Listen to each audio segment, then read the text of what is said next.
In today's video, I'm going to teach you how to add contact to segment in Mautic. Segments help you group contacts so you can target emails, campaigns, and reports more precisely. We'll walk through adding contacts to a segment, optionally removing them from another, and saving your changes.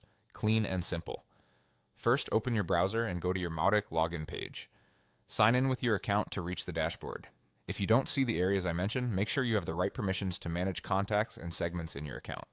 From the dashboard, head to Contacts. This opens your full contact list. Decide which contacts you want to move. You can tick the checkboxes beside individual records or use the Select All option if you're working with the entire page of results.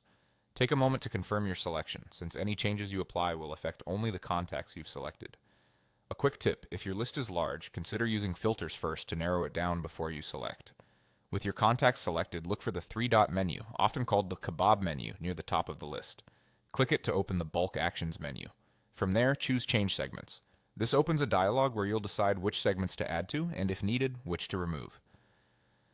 In the dialog, open the Add to the following dropdown. Pick the segment you want these contacts to join.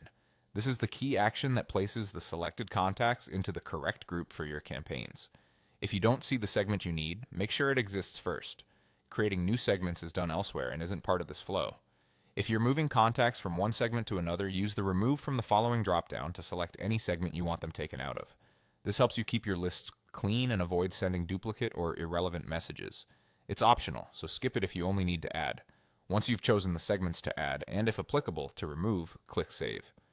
Mautic will process the update and apply the changes to your selected contacts. For larger batches, it may take a moment. After saving, you should see your changes reflected in the contact list and within each contact segment membership. And that's it. You've logged in, opened contacts, selected your records, used change segments, chosen where to add, and optionally where to remove, and saved. You're now